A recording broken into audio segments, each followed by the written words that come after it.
Bosquez ni mwalimu. Bosquez ni mwalimu, ana degree ya walimu, lakini vile vile amesomea masuala ya diplomasia. Kwa hiyo ni mwana diplomasia pia. Basi mwanzoni mimi sikuwa na mtaji, ni sio kwamba niliingia huko tayari nina mtaji. Bosquez hakuwa na mtaji kabisa. Naam, mtazamaji wa Jehovah Jireh TV na msikilizaji wa Passion FM, ni wakati mzuri kabisa tunakwenda kuzungumza na Bosquez, mtaalamu wa kuuza viwanja kwa ubora mkubwa kabisa. Mimi ni Geoffrey Moses Kalunduka, rais wa Nyakyusa TZ Tanzania. Naam, ndugu yangu kwema? Kwema. Mambo yanaenda? Mambo yanaenda vizuri sana. Jina lako ninavyolisikia katika matangazo mbalimbali ya viwanja na hichi ambacho nakiona kwangu kimenisurprise sana. Ya, ni kweli jina limekuwa kubwa. Jina limekuwa kubwa. Ya, kwa jina kamili naitwa George Quez. Kwa hiyo Quez ni jina la ukoo. Lakini nikalichukua sasa hivi, sasa ni Quez ni jina la kampuni. Kampuni ni Bosquez Real Estate Limited. Ndio jina la kampuni yangu. Kwa kifupi tupitishe kwa the way Bosquez alitokea wapi mpaka hivi sasa tunamwona Bosquez kawa mkubwa kama kijana wa Kitanzania ambaye anajipambania kupatia mkate wake wa kila siku. Bosquez ni mwalimu. Bosquez ni mwalimu, ana degree ya walimu, lakini vile vile amesomea masuala ya diplomasia. Kwa hiyo ni mwana diplomasia pia Bosquez. Bosquez ni mwalimu ambaye amefundisha miaka kadhaa serikalini na private sector. Ila baada ya hapo nikawa nimeona kwamba kuna fursa ambayo nimeiona kwamba wananchi walikuwa kisumbuka sana kupata watu wa kuwauzia viwanja. Watu walikuwa wanajificha sana kwenye upande wa uuzaji wa viwanja. Kwa hiyo nikasema kwamba na watu walikuwa wanapigwa sana pia. Walikuwa wanapigwa kwa sababu watu wengi walikuwa ni wajanja sana. Kwa hiyo kama nilivyokuambia kwamba walikuwa wanajificha. Nikasema hivi, ni kwa nini mimi nisiende kuifanya hii industry iwe very open, iwe ya uwazi zaidi, watu waweze kunijua, watu wasisumbuke nani wa kumpatia kumuzia viwanja. Kwa hiyo nikaiona hiyo na nikaja na kweli ninafanya hivyo. Siku ya kwanza kati unabadilisha mindset ya kutoka kwenye ualimu, una diplomasia na uweka pembeni, unaingia kwenye kujiajiri wewe mwenyewe binafsi. Utashi umeona na fursa ya watu wakiwa na struggle kupata makazi, viwanja. Siku ya kwanza kati unaingia kazini, ulikutana na changamoto gani ambayo sometimes inaweza labda ikakukatisha tamaa lakini ukasonga mbele? Changamoto mwanzoni lazima ziwepo kwa sababu mimi nilikuwa mwalimu, kumbuke. Kwa hiyo kuna wakati shule inakuhitaji alafu hapo utafute wateja. Hiyo ndio ambayo ilikuwa naiona changamoto. Kwa hiyo nikawa naona kwamba kama sipati ile income ambayo naitaka, kwa sababu mwanzoni mimi sikuwa na mtaji, ni sio kwamba niliingia huko tayari nina mtaji. Bosquez hakuwa na mtaji kabisa.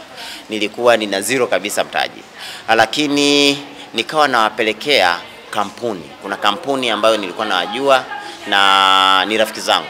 Kwa hiyo nikawa nawapelekea, wananipa commission. Kila kiwanja walikuwa wananipa 100,000. Kila kiwanja nikiwapelekea wateja wananipa 100,000. Sasa nikawa naenda kutafuta wateja, natumia tu WhatsApp kawaida tu kwenye magrupu yangu ya watu ambao nimesoma nao na ndugu zangu.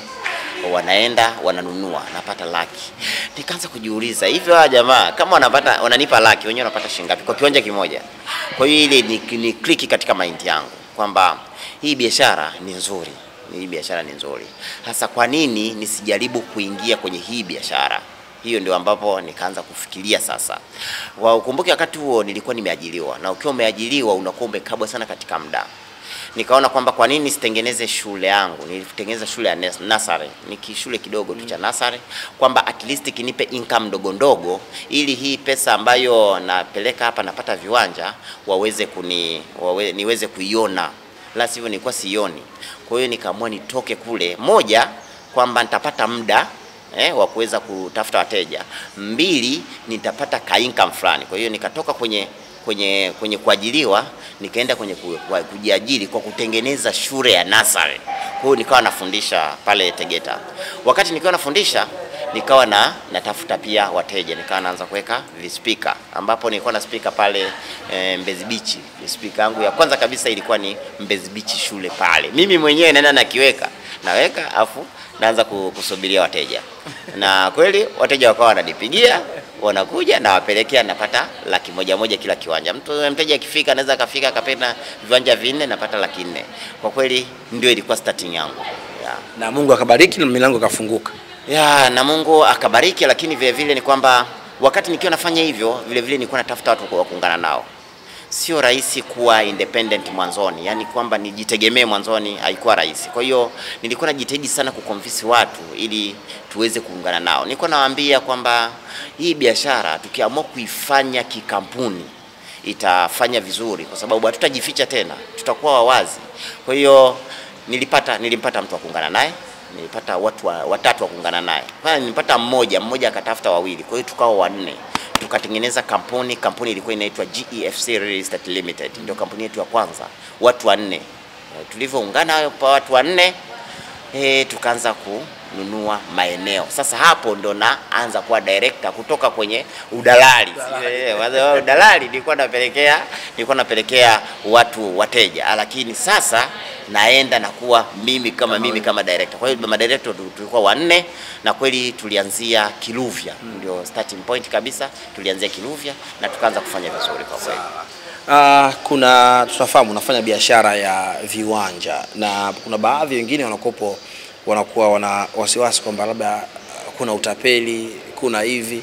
Unamhakikishaje huyu mtu ambaye anakutazama muda na wakati kama huu kwamba akienda kuchukua kiwanja kwa Bosquez hakina longolongo, hakina utapeli wa aina yote, kama ambavyo kuna baadhi ya watu wanalalamika kwamba wanatapeliwa? Bosquez amewauzia maelfu na maelfu viwanja mpaka sasa hivi, na siri ya mafanikio ya Bosquez mpaka sasa hivi amefanikiwa sana. Nafikiri unaweza ukaona kama ulivyosema, mpaka wewe umenifuata unajua jinsi gani nilivyofanikiwa. Sio nimefanikiwa tu kwa jina, nimefanikiwa kwa kila kitu. Yaani kwa kila kitu, kwa pesa, kwa magari, kwa majumba, nimefanikiwa. Siri ya mafanikio ya Bosquez ni kuuza viwanja vya uhakika. Yaani wale wateja wamekuwa ambassador wangu. Yaani mimi wateja wanaleta wateja. Inamaanisha kwamba nimeshauzia watu wengi. Kwa hiyo wale watu hamna hata mtu mmoja ambaye anaweza akaja akakwambia kwamba Bosquez mimi ameshawahi kuniuzia sehemu fulani ikawa na mgogoro. Sijawahi kufika hata kwa mjumbe sababu ya migogoro. Na nilijua kabisa kwamba hii industry ukifanya vibaya kidogo tu utapata matatizo makubwa. Unajua, nikutolee tu mfano. Mimi nina jina kubwa na nimeweka picha zangu. Kwa nini nimeweka picha yangu hadi kwenye mabango? Kwa nini nimeweka picha yangu mpaka kwenye magari? Mimi gari langu mwenyewe ukitoka hapa naweza nitakuonyesha. Gari yangu nyuma naendesha Land Cruiser, lakini ina bango la Bosquez na sura kabisa nimeweka pale. Inamaanisha jinsi gani nilivyo clean. Nimeuzia watu wangapi? Ningekuwa tayari ni mjanja tayari inawezekana hata nyumba mimi ningechomewa au gari ingechomewa. Lakini sijawahi kupata tatizo kwa mtu yoyote na sitakuja kupata tatizo kwa mtu yoyote. Ndio maana nimekuwa niko very open. Ukija nyumbani kwangu mimi kuna kibao kabisa nimeandika Bosquez Street. Yani mpaka nyumbani mpaka direction inasoma. Direction kabisa Bosquez Street, na unaona kabisa ile nyumba ya Bosquez. Kwa hiyo ni mtu ambaye niko muwazi kwa sababu viwanja vyangu ni vya uhakika sana. Sawa. Na nataka kufahamu sasa, kuna huyu mtu ambaye labda anakutazama muda na wakati kama huu, ni kijana ambaye tunaelekea kwenye mwisho wa mwaka hivi sasa, lakini kuna kijana ambaye kwenye ndondondo, wanasemaga Waswahili ndondondo si chururu, anakuwa anafikiria sana, na kuna wengine wanashindwa kuweka kusave pesa. Lakini wewe viwanja vyako mtu anaweza akakiona akakipenda na akalipia kidogo kidogo kulingana na makubaliano ya ofisi ya Bosquez. Nini ushauri kwa vijana ambao wanashindwa kuweka kidogo kidogo na kuona kwamba na wenyewe wanakuwa miongoni mwa watu ambao watakuja kusema mafanikio kama ilivyo kwa Bosquez? Kwanza niwape pongezi vijana wengi. Sasa hivi ofisi yangu imekuwa yani wateja wengi ambao ni vijana wamekuwa wakija wakinunua viwanja, niwape pongezi sana. Wasichana wadogo wamekuwa wakinunua viwanja, niwape pongezi sana. Lakini vile vile kuna watu ambao bado kidogo wanaogopa kwa sababu kuna historia za kupigwa, watu wameshawahi kupigwa hasa maeneo mengine. Kwanza kabisa cha kwanza ni kuwashua kwamba ukija kwa Bosquez umepata sehemu sahihi sana ya kuweza kupata kiwanja ambacho ni cha uhakika. Lakini nikitaka kuwashauri ni kwamba Bosquez ameweka system nzuri sana ya upande wa kupata kiwanja. Bosquez sio tu kwamba ni anahitaji pesa kutoka kwako, lakini anasaidia pia Watanzania. Ndio maana nina miradi ya bei tofauti. Kwamba kuna mradi ambaye mtu anaweza ka-afford milioni 10, kuna mradi mtu anaweza ka-afford milioni 20, lakini kuna mradi mtu anaweza ka-afford 800,000, milioni 2,500,000, milioni 2, milioni 1,500,000. milioni 3.5, milioni 5, yani vyote. Kwa hiyo nimejaribu kukava eneo kubwa sana. Alafu at the same times, kwa mfano kiwanja cha 800. Kiwanja cha 800 namruhusu mtu kwanza na nusu yake. Inamaanisha mtu ajikongoje apate angalau 400. Akishapata 400 nampa miezi 6 kumalizia. Na baada anaweza akaja akaniomba, bwana mimi miezi 6, bwana mimi mambo yangu sio mazuri, naomba nini unipe 8. Mimi nampa hadi 8.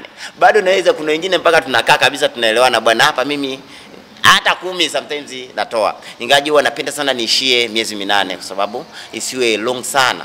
Kwa hiyo kiufupi tu ni kwamba nina viwanja ambavyo ni reasonable, alafu maeneo yenyewe sasa huwezi kuamini kiwanja hicho cha 800 kilipo.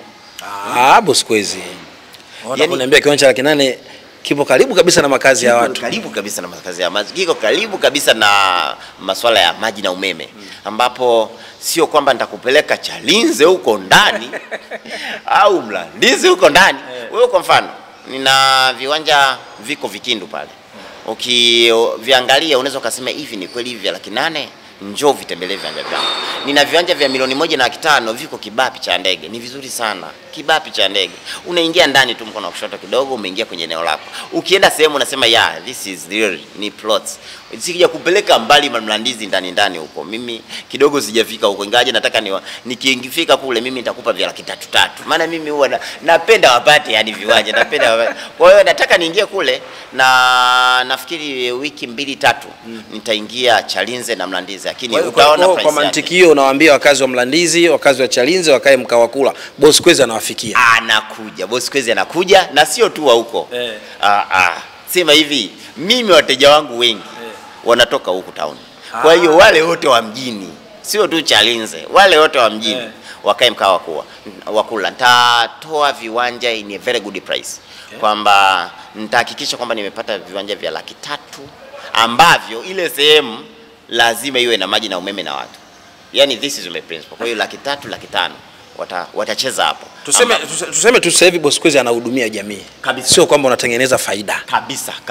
Of course napata na vifaida.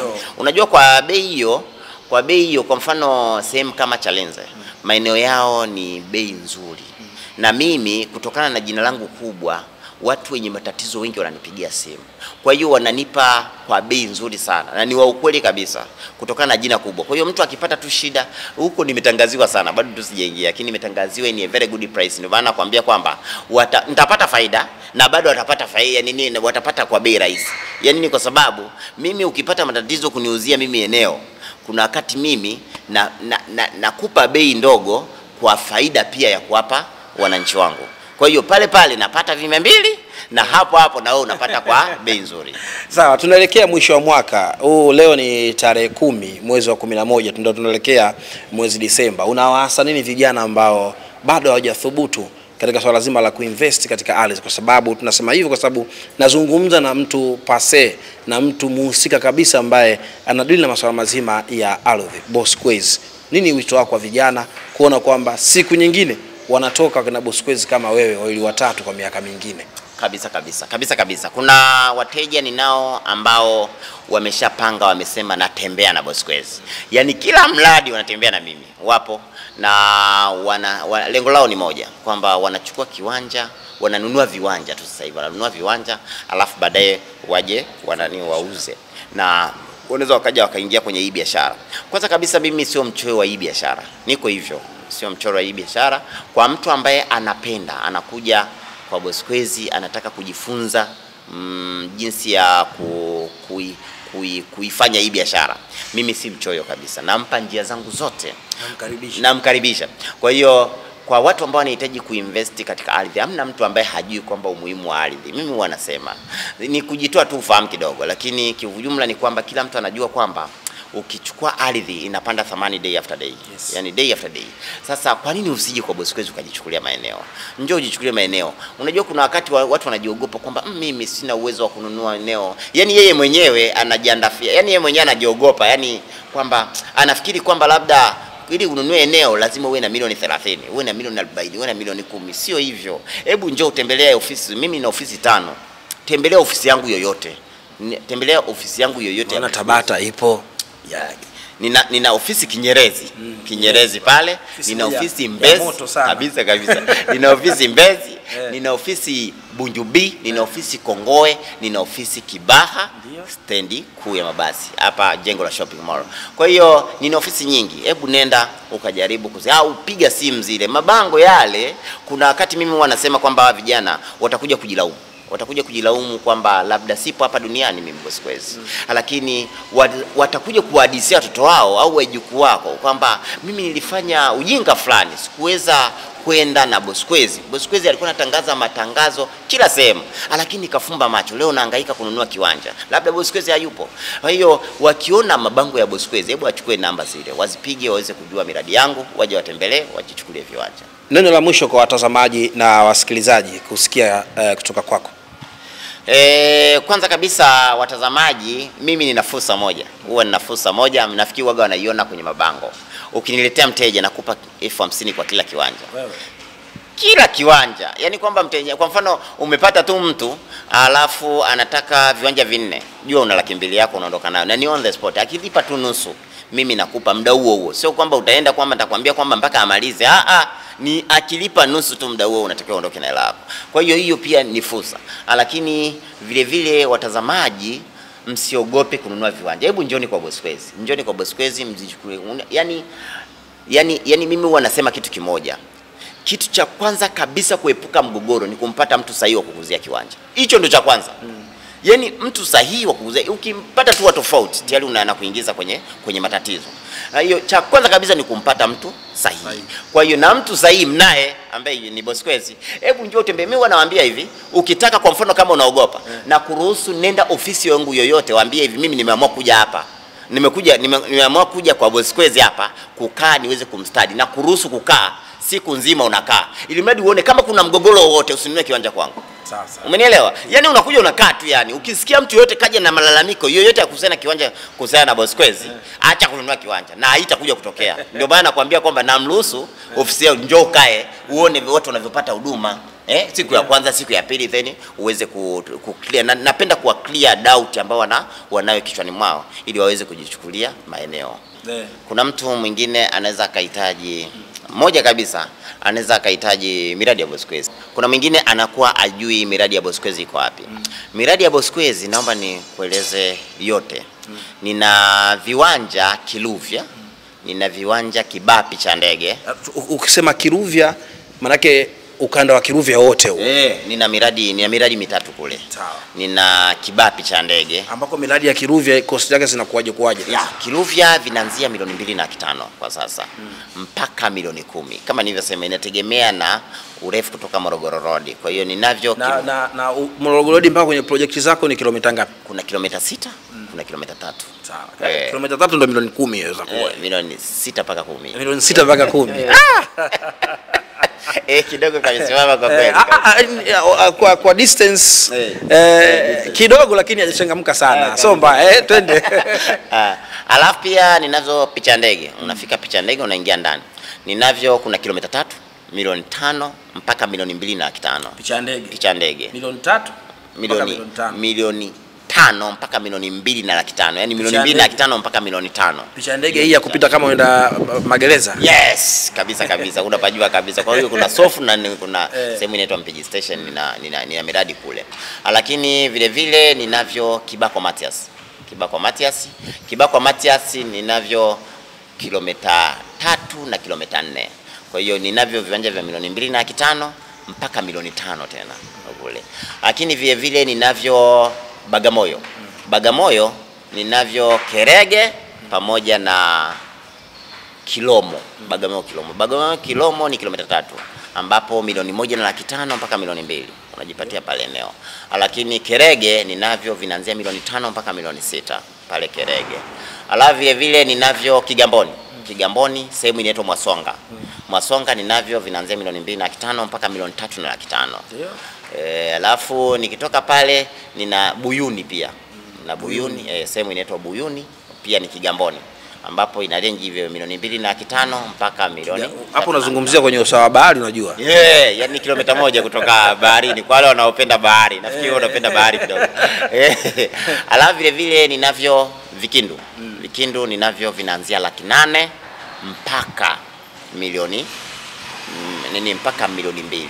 Hiyo ni Vikindu. Sawa. Na ukubwa ninavyo ni 20 kwa 20, 20 kwa 40, 40 kwa 40, 40 kwa 60.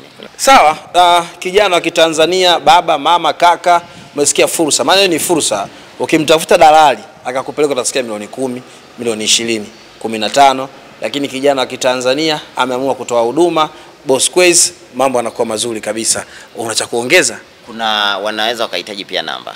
Unajua kuna mwingine anataka namba ya Bosquez. Yaani pamoja kwamba anaona mabango lakini anakuwa kuna oga tena. Wengi wanasema mbona kama tunapigwa? Kama labda ni wakati wanani maji tuingaje, wasiwe na wasiwasi. Mimi wale wote ni wafanyakazi wangu ambao nawalipa mishahara. Sio yani wote ambao wanakuja wanapokea simu ni wafanyakazi. Sinaga watu wakati ambao wanakuja kukuongezea mabei. Ndio maana bei zangu mimi nakuwa nimeziweka hadi kwenye mabango. Lakini kuna mtu ambaye anaweza kahitaji namba ya Bosquez kama Bosquez, naomba niitaje. Ni 0656 Watazame kabisa pale. 0656 24 23 22.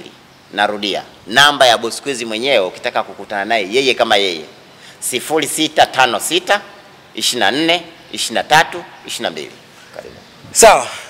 Mtazamaji wa Jehova Jireh TV na msikilizaji, umesikia kile ambacho tumezungumza hapa, lakini pia umepata fursa ya kuipata namba yenyewe ya Bosquez. Kitazama hapa unaiona ni 0656 24 23 22. Hiyo unakuwa unampigia yeye mwenyewe direct Bosquez, unamwambia bwana mimi fulani nataka eneo, atakuelekeza miradi na amehitaji miradi hapa, mambo yanakuwa mazuri kabisa. Mimi ni Geoffrey Moses Kalunduka, rais wa Nyakyusa TZ Tanzania.